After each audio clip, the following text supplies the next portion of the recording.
O silêncio na igreja era como um manto pesado sobre meus ombros já curvados, pelo peso dos meus 71 anos. Meus olhos não conseguiam desviar do caixão de madeira escura, onde meu Rodrigo, meu único filho, meu menino de 33 anos, estava deitado como se dormisse. Suas mãos cruzadas sobre o peito pareciam de cera, tão diferentes daquelas mãos quentes que seguraram as minhas por toda uma vida. Minhas lágrimas já haviam secado. Restava apenas aquela dor surda, aquele buraco no peito que parecia sugar todo o ar à minha volta. Antes de continuar, me diga nos comentários de qual cidade você está lendo essa história e se já perdeu alguém que amava demais. E não se esqueça de se inscrever no canal para não perder histórias como essa. Dona Iracema, está na hora, disse o agente funerário, com aquela voz macia que eles devem treinar para momentos como esse. Balancei a cabeça, incapaz de formar palavras. Minha nora Débora estava ao meu lado, seus olhos vermelhos mas secos. Tão jovem, tão bonita, em seu vestido preto comportado. A viúva perfeita. Sempre achei que havia algo de falso nela, como um perfume doce demais que esconde algum cheiro ruim por baixo. Rodrigo nunca quis ouvir minhas preocupações. Mãe, a senhora implica com a Débora porque tem ciúmes, ele dizia rindo. Agora, olhando para ela ali, tão composta, senti um arrepio que não tinha nada a ver com o ar-condicionado da capela. O padre começou a falar. Palavras sobre paz, sobre aceitação, sobre a brevidade da vida. Como se alguma dessas frases feitas pudesse explicar por que um homem saudável cai morto com um ataque cardíaco fulminante aos 33 anos. Como se houvesse explicação para eu estar enterrando meu único filho. Foi quando senti a mão de Débora em meu ombro e ela se inclinou por trás da minha cadeira. Seu perfume doce me envolveu, enjoativo, enquanto seus lábios quase tocavam minha orelha. Você tem 2 dias para sair, sussurrou com uma voz melosa que não combinava com as palavras. Fiquei paralisada, olhos fixos no programa do velório que segurava com mãos trêmulas. As letras douradas do nome de Rodrigo embaçaram diante dos meus olhos. Será que tinha ouvido direito? Apertei o papel com força, sentindo minhas unhas curtas furarem o papelão brilhante. Débora se afastou, voltando para seu lugar ao meu lado, pegando um lenço branco da bolsa e fingindo enxugar lágrimas invisíveis. Tudo ao redor parecia distante agora. As pessoas chegando para o último adeus, as mãos apertando as minhas, os abraços, os meus sentimentos, tudo se transformou num borrão confuso, enquanto aquelas palavras ecoavam na minha cabeça. Você tem 2 dias para sair. Eu não tinha ouvido errado. E não era surpresa, não realmente. Nos 7 anos em que morei com eles, desde que fiquei viúva do Antônio, e Rodrigo insistiu que eu vendesse minha casinha em Jaboatão dos Guararapes para morar no apartamento deles em Recife, Débora nunca escondeu completamente o incômodo. Sorrisos que não chegavam aos olhos, silêncios quando eu entrava na cozinha, comentários sobre quando a senhora vai visitar sua irmã que nem existe. Mas naquele momento, com meu filho ainda ali, seu corpo ainda quente, aquilo era uma crueldade que eu nunca imaginei possível. O caixão foi fechado. Acompanhei o cortejo até o cemitério como se estivesse em transe. O corpo de Rodrigo desceu à terra, e com ele senti que parte de mim era enterrada também. Durante todo o tempo, evitei olhar para Débora. Aceitei condolências, abracei amigos do meu filho, colegas do escritório de contabilidade onde ele trabalhava. Vi minha vizinha, Dona Zuleide, chorar como se fosse seu próprio filho. Todo mundo amava Rodrigo. Ele tinha aquele jeito especial de fazer as pessoas se sentirem importantes. Quando voltamos para o apartamento, aquele apartamento que Rodrigo só conseguiu comprar porque eu entrei com a entrada vendendo minha casinha, percebi que algo estava errado. As fotos de Rodrigo da estante da sala tinham sumido. O porta-retratos grande, aquele da formatura dele, onde eu aparecia ao lado, orgulhosa, não estava mais lá. Cadê as fotos? Perguntei, a voz saindo estranha como se não fosse minha. Débora tirou os sapatos de salto e os deixou ao lado do sofá. Sem me olhar nos olhos, respondeu: Achei melhor guardar. Ia ser muito doloroso ver o rosto dele por toda parte. Andei até o quarto que ocupava desde que me mudei. A porta estava entreaberta e mesmo antes de entrar já sabia o que encontraria. Caixas. Muitas caixas empilhadas. Minha cama ainda estava lá, mas a cômoda não. As fotos do meu falecido Antônio também tinham sumido da mesinha de cabeceira. Estou organizando algumas coisas. A voz de Débora veio de trás de mim. Podemos agendar um caminhão de mudança quando você quiser. Talvez seja melhor voltar para sua irmã, não acha? Virei-me para encará-la. Naquele momento a máscara havia caído. Não havia mais lágrimas falsas nem fingida cordialidade. Seus olhos me encaravam frios, calculistas.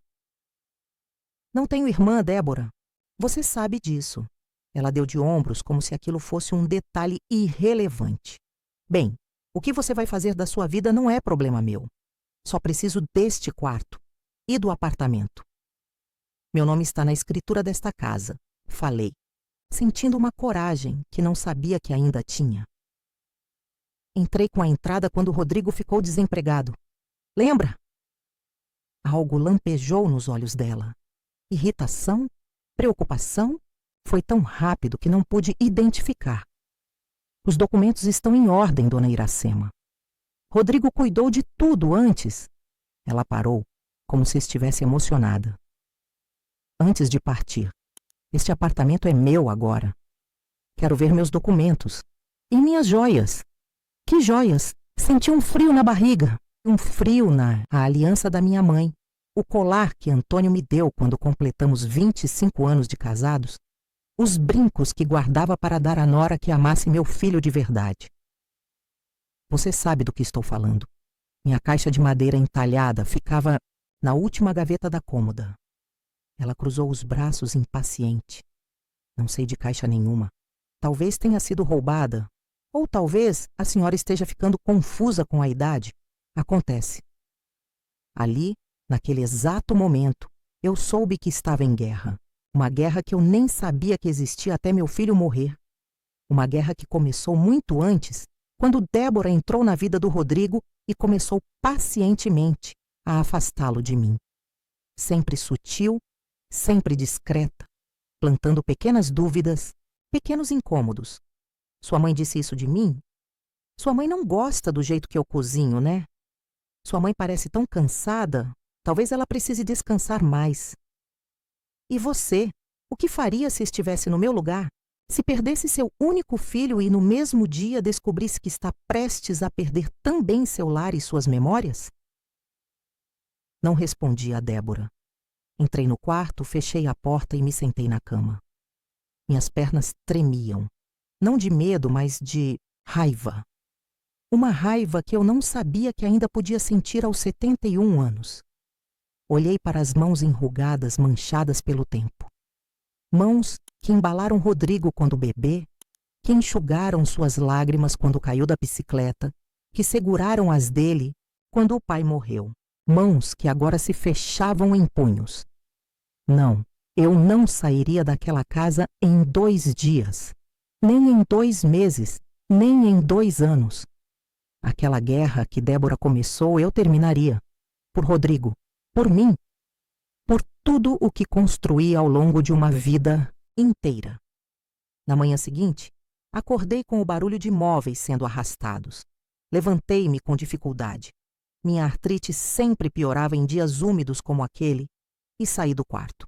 No corredor, 2 homens carregavam o grande armário de madeira maciça que era do meu quarto antes de virar o quarto da dona Iracema. O que está acontecendo? Perguntei. Bom dia, dona Iracema. Débora surgiu na sala, já vestida e maquiada, como se fosse para o trabalho, não para o segundo dia de luto do marido. Estou apenas reorganizando algumas coisas. Esta casa precisa de mudanças. Onde estão levando meu armário? Vendi para o brechó da esquina. Precisamos de espaço e dinheiro. Fiquei parada observando aqueles estranhos carregarem o móvel que Antônio e eu compramos quando Rodrigo nasceu. O móvel onde guardei seus primeiros sapatinhos, suas primeiras roupas, as cartas de amor que Antônio me escreveu durante o namoro. Tudo isso agora nas mãos de estranhos, vendido por uma mulher que nem conhecia o valor daquilo tudo. Débora, precisamos conversar. Falei, tentando manter a calma. Sobre o apartamento, sobre meus direitos. Seus direitos? Ela riu, um riso curto e sem humor. Seus direitos acabaram quando Rodrigo morreu, dona Iracema. Se a senhora tem dúvidas, pode consultar um advogado. Aliás, deveria fazer isso. Talvez assim entenda mais rápido a situação. A palavra advogado acendeu algo em minha memória. Rodrigo tinha um amigo advogado, Eduardo, que conheceu na Mandanzi faculdade. Ele vinha jantar conosco às vezes, sempre trazendo um vinho bom. Rodrigo mencionou meses atrás que Eduardo o estava ajudando com assuntos da casa. Na época não dei importância. Agora aquilo parecia um farol na escuridão. Voltei para o quarto enquanto Débora supervisionava a saída dos móveis. Peguei o celular velho que Rodrigo me deu no Natal, aquele que eu mal sabia usar além de fazer ligações. Encontrei o número de Eduardo na agenda. Rodrigo tinha colocado lá para emergências. Disse que ele poderia me ajudar, se algum dia precisasse. Acho que meu filho, mesmo sem saber, estava prevendo que este dia chegaria. Apertei o botão de ligar e esperei, o coração batendo forte. Quando a voz grave de Eduardo atendeu, senti uma leve esperança. Eduardo, aqui é Iracema, mãe do Rodrigo. Precisamos conversar. Na tarde daquele mesmo dia, depois de confirmar que Débora havia saído, abri a porta do apartamento para Eduardo. Ele não pôde comparecer ao velório. Estava em viagem a trabalho, mas seus olhos vermelhos mostravam que tinha chorado. Rodrigo era seu amigo de verdade.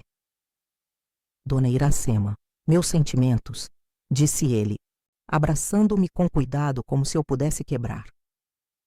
Sentamos na sala, agora estranhamente vazia, sem as fotos de Rodrigo, sem os livros dele na estante, sem aqueles pequenos detalhes que faziam daquele lugar nosso lar. Contei tudo a Eduardo. O sussurro no velório, as ameaças veladas, o desaparecimento dos documentos e das joias, a venda dos móveis. Ela quer me expulsar, Eduardo. Diz que a casa é dela agora. Ele franziu a testa, pensativo. Dona Iracema, Rodrigo me procurou há alguns meses porque estava preocupado. Ele mencionou que Débora estava diferente, mais controladora, fazendo perguntas sobre a situação financeira dele, sobre o apartamento. E o que ele queria? Garantias. Proteção para a senhora. Rodrigo sabia que a senhora ajudou na compra deste apartamento e queria garantir que, acontecesse o que acontecesse, a senhora teria direito de permanecer aqui. Senti um nó na garganta. Meu filho, meu Rodrigo, preocupado em me proteger até o fim. E vocês conseguiram fazer algo? Fizemos sim. Atualizamos a escritura para incluir seu nome como coproprietária. Mas precisamos encontrar esse documento. Rodrigo disse que guardou uma cópia em algum lugar seguro, onde Débora não encontraria. Pensei por um momento, tentando me colocar no lugar do meu filho. Onde ele esconderia algo importante de Débora?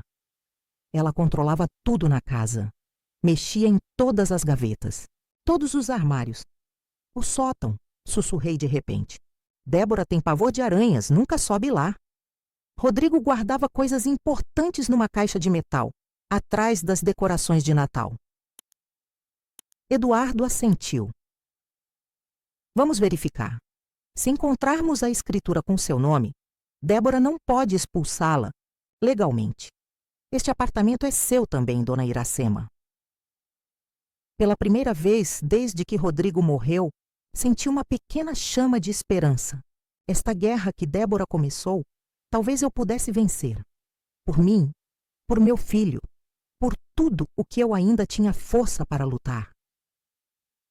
O acesso ao sótão era por uma pequena escada dobrável no teto do corredor. Eduardo a puxou com cuidado e o cheiro de poeira e tempo invadiu o ar. Olhei para cima, para aquela escuridão, e hesitei. Minhas pernas já não eram as mesmas, e a ideia de subir aqueles degraus me assustava. Eu vou, dona Iracema, disse Eduardo como se lesse meus pensamentos. Me diga exatamente onde procurar. Descrevi a caixa de metal azul, as caixas de decoração de Natal, a localização aproximada. Enquanto ele subia, fiquei atenta a qualquer barulho que indicasse a volta de Débora. Cada minuto parecia uma eternidade. Ouvi Eduardo mexendo em caixas, arrastando coisas. Depois de quase 15 minutos, ele desceu, a camisa branca agora manchada de poeira, mas com um sorriso no rosto e uma pasta na mão. Encontrei, com mãos trêmulas, abri a pasta sobre a mesa da cozinha. Lá estava a escritura original com meu nome ao lado do de Rodrigo como coproprietária, reconhecida em cartório, com todas as assinaturas necessárias. Havia também extratos bancários mostrando a transferência que fiz para Rodrigo quando vendi minha casa em Jaboatão, quase metade do valor do apartamento. Isso é o suficiente? Perguntei, a voz quase falhando de emoção. Mais que suficiente, dona Iracema. Com isso, Débora não pode expulsá-la. O apartamento é seu tanto quanto era de Rodrigo, e agora, com a morte dele, continua sendo seu. Ela não pode vender, não pode forçá-la a sair, não pode fazer nada sem seu consentimento. Senti um peso enorme saindo dos meus ombros. Uma lágrima escorreu pelo meu rosto enrugado. Meu filho pensou em tudo. Rodrigo estava preocupado, dona Iracema. Ele... Eduardo hesitou como se escolhesse as palavras. Ele mencionou que o casamento não estava bem, que Débora estava mudando, ficando obcecada com dinheiro, com status. Ele chegou a falar em divórcio. Aquilo me pegou de surpresa. Rodrigo nunca tinha me dito nada. Sempre defendia Débora quando eu fazia algum comentário. Sempre justificava seus comportamentos. Por que ele não me contou? Acho que ele não queria preocupá-la. E talvez estivesse envergonhado de admitir que a senhora estava certa sobre Débora desde o início. Assentimos em silêncio, cada um perdido em seus próprios pensamentos sobre Rodrigo, sobre os sinais que talvez tenhamos ignorado, sobre as palavras não ditas. O que fazemos agora? Perguntei finalmente. Vou fazer cópias destes documentos imediatamente. A senhora guarda o original em um lugar seguro, fora desta casa. Tem um cofre no escritório onde podemos deixar uma cópia. E vou preparar uma notificação formal para Débora, deixando claro que a senhora é coproprietária legal deste imóvel e que qualquer tentativa de expulsá-la será tratada como violação de direitos de propriedade. Depois que Eduardo saiu, fiquei sentada na cozinha por um longo tempo, olhando para as paredes que testemunharam tantos jantares em família, tantas risadas, tantas histórias. Nessas mesmas paredes agora, os espaços mais claros mostravam onde antes havia fotos. Débora já estava tentando apagar Rodrigo, apagar nosso passado juntos, reconstruir a narrativa para que eu fosse apenas uma hóspede temporária, um estorvo a ser removido. Ouvi a chave na porta e rapidamente guardei os documentos dentro, da Bíblia na minha cabeceira, o último lugar onde Débora procuraria qualquer coisa. Quando ela entrou, carregando sacolas de compras, parecia surpresa em me ver na sala. Ainda acordada, dona Iracema? Já passa das 8. Como se eu fosse uma criança com hora para dormir. Como se esta não fosse também a minha casa. Estava esperando você chegar, Débora. Precisamos conversar. Ela colocou as sacolas no balcão da cozinha e me encarou com aquela falsa doçura. Sobre o que, dona Iracema? Sobre esta casa. Sobre o fato de que meu nome está na escritura como coproprietária. Sobre o fato de que você não pode me expulsar, nem vender o apartamento, nem fazer nada sem meu consentimento. A transformação em seu rosto foi imediata. A máscara de doçura caiu completamente, revelando uma expressão dura, quase feroz. Do que a senhora está falando? Que escritura? A escritura deste apartamento. Rodrigo atualizou há alguns meses, incluindo o meu nome.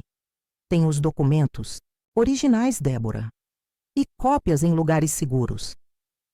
Ela ficou em silêncio por alguns segundos, avaliando a situação, recalculando sua estratégia. A senhora está confusa, disse finalmente, voltando à voz doce, mas agora com um tom condescendente. Rodrigo nunca faria isso sem me consultar. A senhora deve ter visto algum rascunho, algum documento antigo.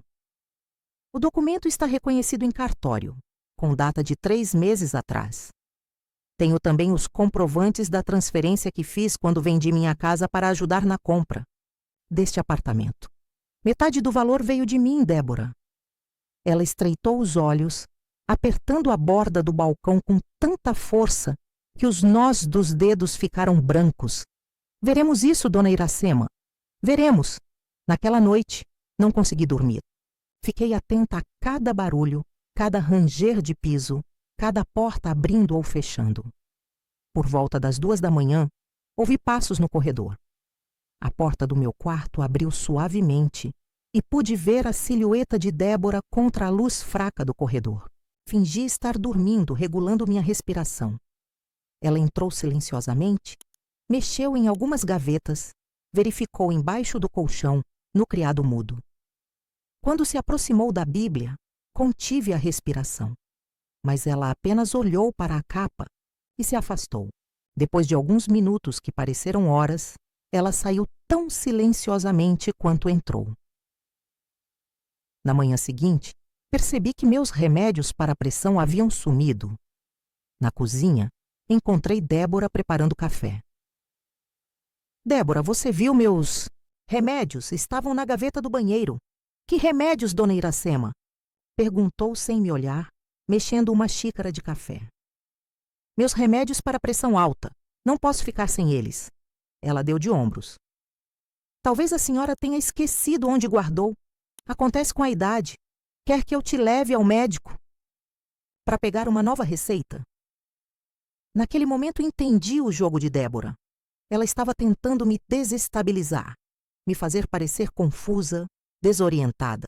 Talvez para questionar minha capacidade mental, caso isso chegasse aos tribunais. Não, obrigada. Vou pedir para Eduardo me levar. Ele disse que passaria aqui hoje mesmo para tratarmos de alguns assuntos legais. A menção ao nome de Eduardo a fez parar por um momento. Ela me encarou, avaliando se eu estava blefando. Eduardo, o amigo do Rodrigo?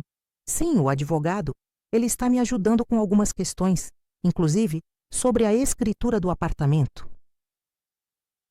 Sem dizer mais nada, Débora saiu da cozinha, deixando a xícara de café pela metade.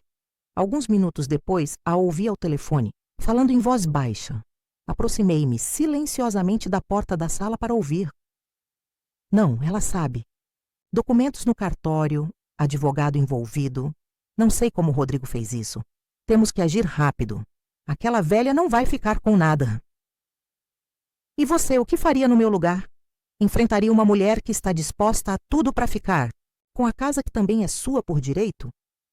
Na manhã seguinte, recebi uma ligação de Eduardo. Ele estava preocupado, sua voz tensa. Dona Iracema, preciso que a senhora venha ao meu escritório hoje.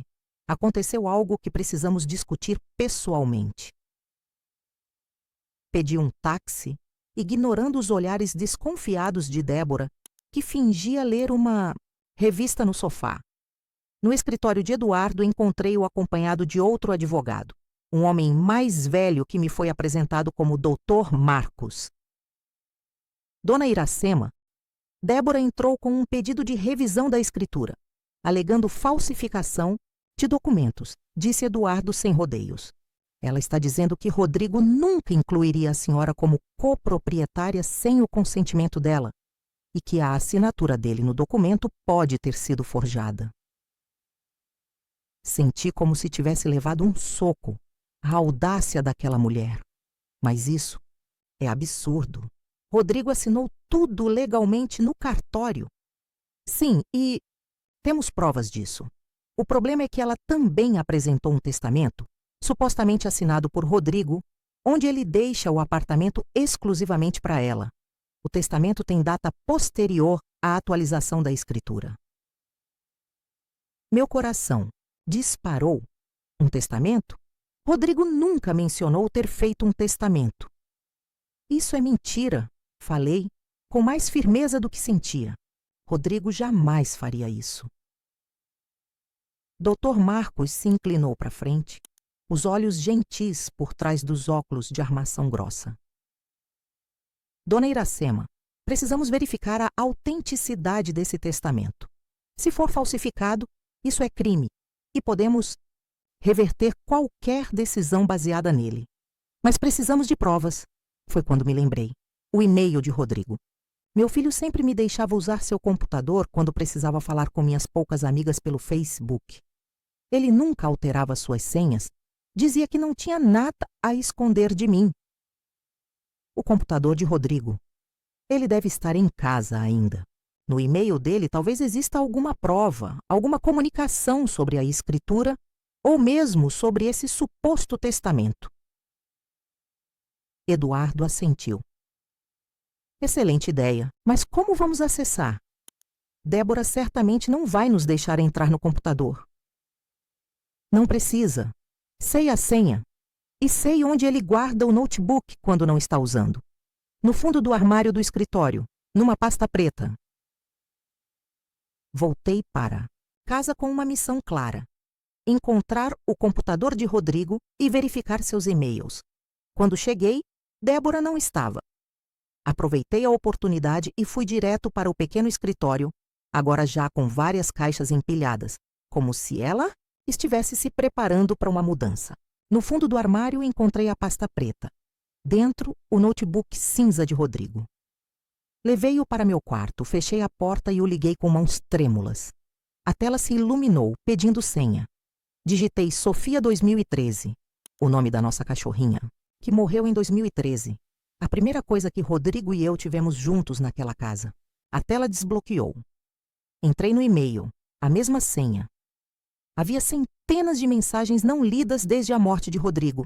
Ignorei-as e procurei nas pastas. Documentos pessoais, casa, finanças. Na pasta legal, encontrei o que procurava. E-mail para Eduardo, datado de 2 semanas antes de sua morte. Eduardo, anexo o rascunho do testamento que conversamos. Como você sugeriu, estou deixando claro que qualquer documento anterior a este deve ser considerado sem validade. Especifiquei que minha mãe tem direito vitalício de habitação no apartamento, independentemente do que aconteça. Quando puder, me liga para discutirmos os últimos detalhes antes de registrar em cartório. Abis Rodrigo. Anexado estava um PDF com o rascunho do testamento. Abri-o com o coração acelerado. Lá estava, em linguagem clara: eu teria direito de viver no apartamento pelo resto da minha vida. O imóvel seria eventualmente de Débora, mas apenas após minha morte, e ela não poderia me remover, nem vender, nem alterar significativamente o apartamento sem meu consentimento escrito. Copiei o e-mail para um pendrive que encontrei na gaveta de Rodrigo. Também encontrei e-mails dele para o banco, confirmando a transferência que fiz, reconhecendo minha parte na compra da casa. Tudo isso seria prova mais que suficiente. Enquanto fechava o computador, ouvi a porta da frente abrindo. Rapidamente, escondi o pendrive dentro do sutiã e coloquei o notebook de volta na pasta. Quando saí do quarto, Débora estava na sala, acompanhada de um homem de terno que nunca tinha visto antes. "Ah, dona Iracema, este é Dr. Renato, meu advogado", disse ela, com um sorriso frio. Estávamos justamente falando sobre a situação do apartamento. O homem estendeu a mão, que apertei brevemente. Dona Iracema, Débora me mostrou o testamento de Rodrigo, onde ele deixa claro que o apartamento deve ficar com ela. A senhora está ciente disso, correto? Estou ciente de que existe um documento que ela diz ser um testamento, respondi, mantendo a voz firme. Também estou ciente de que, se for verdadeiro, ele contradiz a vontade expressa de Rodrigo em vida. Quando incluiu o meu nome na escritura da casa, meu advogado está verificando a autenticidade desse suposto testamento. O advogado pareceu surpreso com minha resposta articulada. Talvez esperasse uma senhora idosa confusa e assustada, fácil de intimidar. Bem, enquanto isso é resolvido, continuou ele, tirando um papel do bolso interno do paletó. Tenho aqui uma notificação formal solicitando que a senhora desocupe o imóvel no prazo de 30 dias, conforme desejo expresso no testamento. Peguei o papel, dobrei-o cuidadosamente e coloquei na bolsa. Entregarei isso ao meu advogado. Tenho certeza de que ele responderá adequadamente. Vi algo nos olhos de Débora que nunca tinha visto antes. Incerteza. Pela primeira vez desde que Rodrigo morreu, ela parecia não estar no controle total da situação. Esta guerra estava longe de terminar, mas eu havia vencido a primeira batalha. Assim que eles saíram, liguei para Eduardo. Encontrei algo que vai interessar muito a você, disse, sentindo uma força que não sabia que ainda tinha. 2 horas depois, Eduardo estava em meu quarto, olhando para o conteúdo do pendrive no seu próprio laptop. Dona Iracema, isso é exatamente o que precisávamos. Este e-mail, com data de 2 semanas antes da morte de Rodrigo, contradiz completamente o testamento que Débora apresentou. E o mais importante, podemos verificar os metadados do documento dela, verificar quando foi realmente criado, em qual computador. Ele digitou algo rapidamente. Examinou a tela por alguns minutos. É o que eu suspeitava. O documento que ela apresentou como testamento foi criado 3 dias depois da morte de Rodrigo, no computador pessoal dela. Temos provas de falsificação documental, Dona Iracema. Isso é crime. Senti um arrepio percorrer minha espinha. Sempre. Suspeitei que Débora não era a pessoa que fingia ser, mas nunca imaginei que chegaria a esse ponto. O que fazemos agora? Vamos ao tribunal. Vamos solicitar uma ordem judicial para impedir qualquer venda ou transferência do imóvel. Vamos invalidar esse testamento falso e, dependendo do juiz, podemos até conseguir uma ordem de restrição contra Débora, por tentativa de coação contra uma pessoa idosa. Naquela noite, dormi melhor do que havia dormido desde a morte de Rodrigo. Não porque a dor da perda tivesse diminuído, ela continuava lá, uma presença constante em meu peito, mas porque sentia que estava honrando a memória do meu filho, lutando pela verdade, pela justiça que ele queria para mim. Na manhã seguinte, Débora bateu à porta do meu quarto. Quando abri, ela estava diferente. O rosto sem maquiagem, os olhos vermelhos, a postura menos arrogante. Dona Iracema, precisamos conversar, disse, a voz quase suplicante. Não tenho nada para falar com você, Débora. Qualquer comunicação pode ser feita através do meu advogado. Ela deu um passo à frente, impedindo que eu fechasse a porta. Por favor, as coisas não precisam ser assim. Podemos resolver isso entre nós, sem advogados, sem tribunais. Como você tentou resolver no dia do velório do meu filho, me dando 2 dias para sair? Seus olhos se encheram de lágrimas. Falsas, reais, já não importava. Eu estava desesperada, não estava pensando direito. Rodrigo nos deixou com dívidas, Dona Iracema. Dívidas que a senhora não sabe. Que dívidas, Débora? Meu filho era contador. Sempre foi cuidadoso com dinheiro. Ela hesitou como se buscasse uma mentira convincente. Empréstimos para o tratamento dele. Rodrigo escondeu de todos, mas estava doente. Fazia tratamentos caros, experimentais. Olhei nos olhos dela, procurando qualquer traço de verdade. Não encontrei nenhum. Meu filho não estava doente, Débora. Se estivesse, eu saberia. E mesmo que fosse verdade, isso não justifica falsificar documentos, roubar minhas joias, me ameaçar. Eu nunca roubei nada. Não? E minha caixa de joias? E os remédios que sumiram da gaveta do banheiro? E as fotos do Rodrigo que você removeu no dia do velório? Você está tentando me apagar, Débora. Apagar o Rodrigo? Reconstruir a história para que seja mais conveniente para você. Ela recuou um passo, surpresa com minha firmeza. A senhora não entende. Eu preciso deste apartamento. Preciso vender, recomeçar minha vida. Você pode recomeçar sua vida, Débora, mas não às custas da minha. Este apartamento é tanto meu quanto seu, e assim vai continuar. Fechei a porta, deixando-a do lado de fora. Podia ouvi-la respirando pesadamente, depois seus passos se afastando pelo corredor.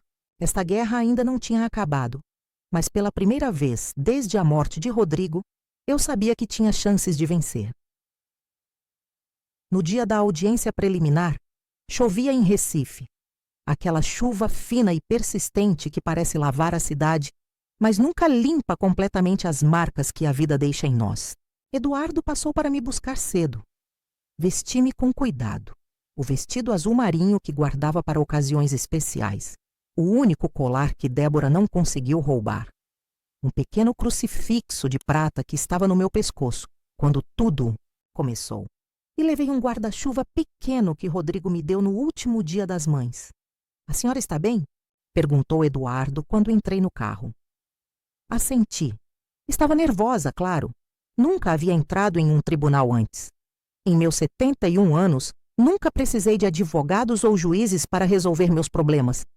Sempre fui uma mulher simples, que vivia uma vida simples, até Rodrigo morrer e Débora mostrar sua verdadeira face. Quando chegamos ao fórum, Débora já estava lá com seu advogado, Dr. Renato. Ela usava um vestido preto comportado, cabelo preso em um coque baixo, sem maquiagem, exagerada. A viúva perfeita novamente. Nossos olhares se cruzaram por um segundo. E vi algo em seus olhos que me surpreendeu.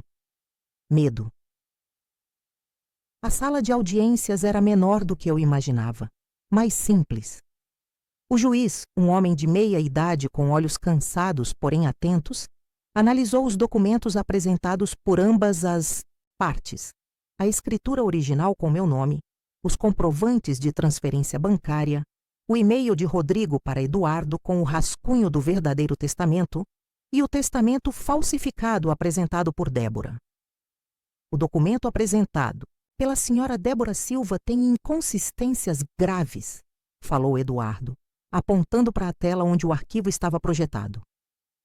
Os metadados mostram que foi criado 3 dias após o falecimento do senhor Rodrigo Silva, no computador pessoal da senhora Débora. Além disso, a assinatura apresenta diferenças significativas quando comparada com outras assinaturas autênticas do senhor Rodrigo em documentos anteriores. O advogado de Débora tentou argumentar que eu poderia ter manipulado os e-mails de Rodrigo, que eu estava confusa por causa da idade e do luto, que Rodrigo havia mudado de ideia nos últimos dias antes de morrer. Argumentos desesperados de quem sabia que estava perdendo.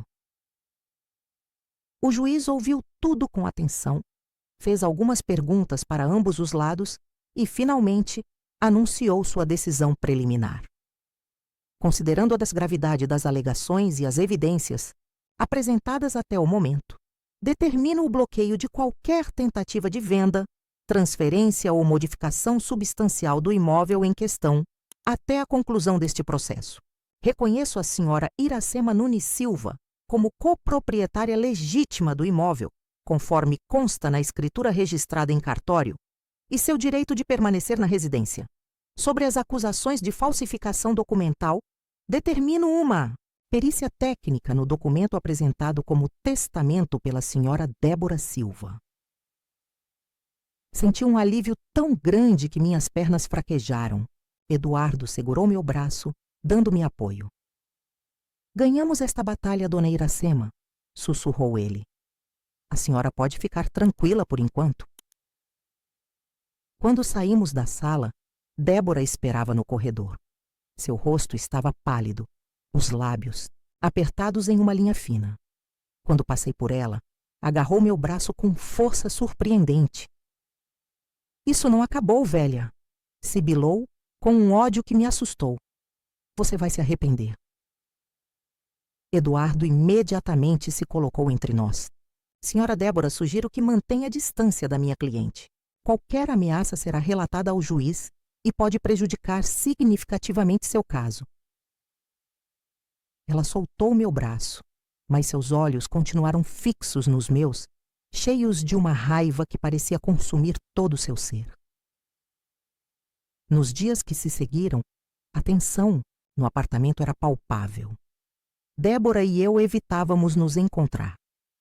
Ela saía cedo e voltava tarde, muitas vezes trazendo amigos para casa, fazendo barulho até altas horas, claramente tentando me incomodar.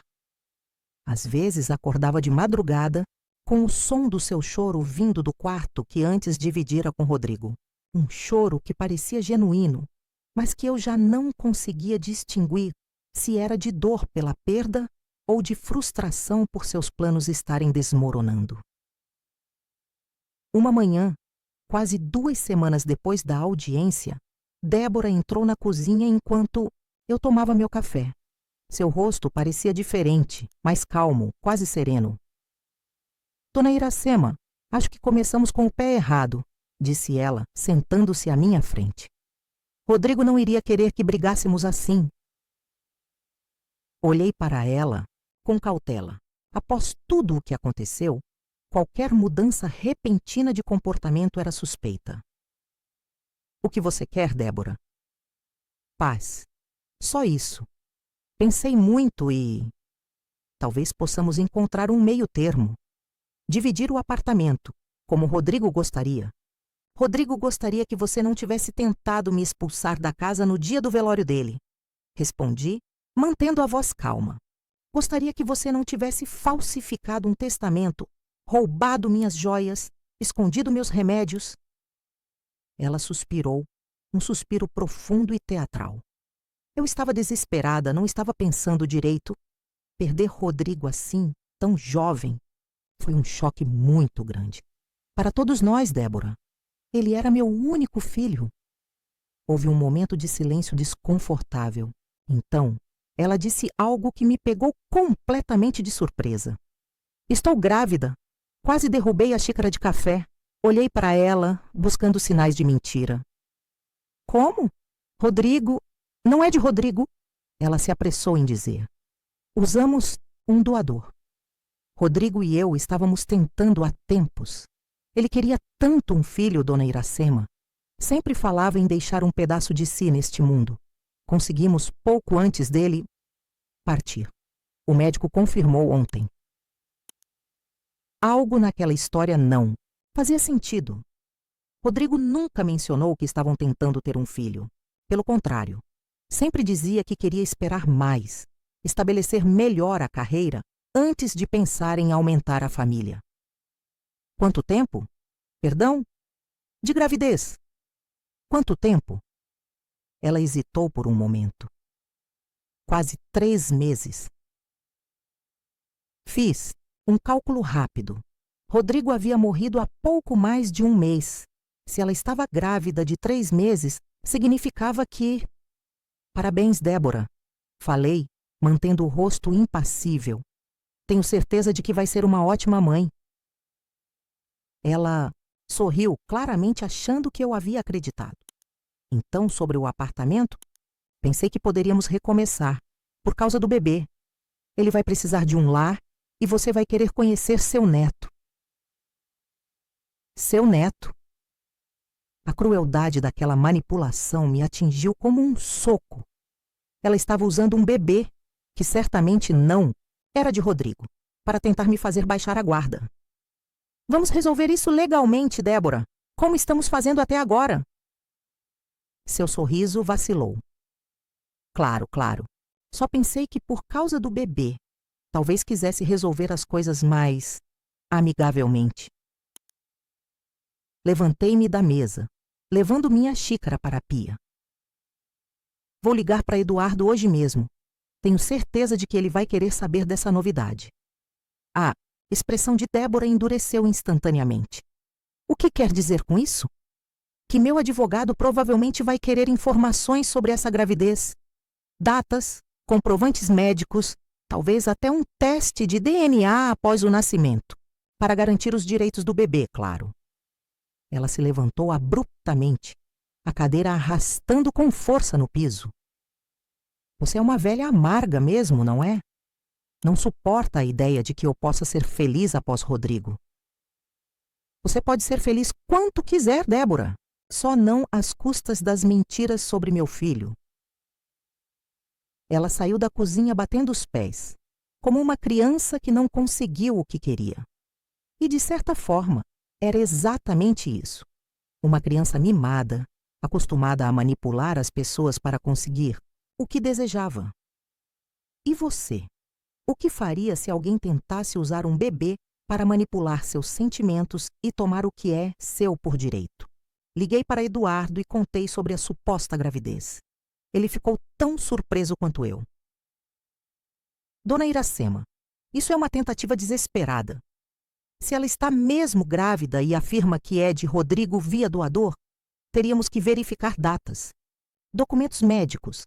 Se for comprovado que ela está mentindo, isso pode ser considerado fraude pelo tribunal. Ela disse que está de 3 meses. Rodrigo morreu há pouco mais de 1. Então, certamente não é uma inseminação póstuma. Isso é importante. Vou adicionar isso ao processo. Solicitar que ela apresente comprovantes médicos com datas precisas. Desliguei o telefone sentindo-me estranhamente calma. Cada nova mentira de Débora só reforçava minha determinação. Eu não estava lutando apenas por um apartamento. Estava lutando pela verdade, pela memória do meu filho. À noite, enquanto Débora estava fora, saía cada vez mais, talvez buscando um lugar para morar após inevitavelmente perder o caso. Decidi fazer algo que vinha evitando: entrar no quarto que ela dividia com Rodrigo. O quarto estava diferente. As coisas dele, seus livros, suas roupas, seus pequenos objetos pessoais, tudo havia desaparecido. Era como se Rodrigo nunca tivesse existido ali. No lugar, havia coisas novas, roupas que nunca vi antes, objetos decorativos que não combinavam com o gosto dele, uma nova colcha na cama. Abri o antigo armário de Rodrigo, agora ocupado pelas coisas de Débora. Entre vestidos e blusas caras, encontrei uma pasta de documentos. Hesitei. Revirar as coisas dela não parecia certo, mas após tudo o que ela havia feito, roubar minhas joias, falsificar documentos, mentir sobre meu filho, senti que era justificável. Abri a pasta e encontrei documentos que confirmaram minhas suspeitas.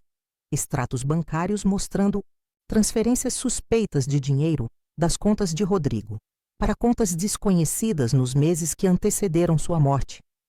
Cópias do testamento falsificado em diferentes estágios de edição, mostrando claramente que ela vinha planejando aquilo há tempos.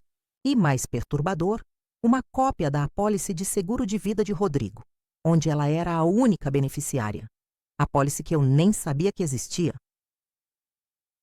Fotografei tudo com o celular que Eduardo me emprestou, justamente para coletar provas, caso encontrasse algo. Quando estava prestes a guardar a pasta, encontrei algo mais. Uma carta de uma clínica de fertilidade datada de 6 meses atrás, informando que os exames de Rodrigo mostravam incompatibilidade significativa com os procedimentos de inseminação artificial devido à baixa contagem de espermatozoides viáveis. Meu coração apertou. Então era isso. Rodrigo não podia ter filhos naturalmente, e talvez nem mesmo por métodos artificiais. A gravidez de Débora, se real, certamente não era dele, nem mesmo por doação. Era de outra pessoa, alguém com quem ela estava enquanto ainda era casada com meu filho. Guardei a pasta exatamente onde a encontrei e saí do quarto, a mente girando com todas aquelas novas informações. No dia seguinte, entreguei tudo a Eduardo. Isso muda tudo, dona Iracema, disse ele após revisar os documentos. Temos provas não apenas da falsificação do testamento, mas de um padrão de comportamento fraudulento. As transferências bancárias suspeitas, a questão da gravidez. Isso pode até configurar estelionato. A perícia do testamento saiu algumas semanas depois, confirmando o que já sabíamos. Era uma falsificação grosseira feita após a morte de Rodrigo.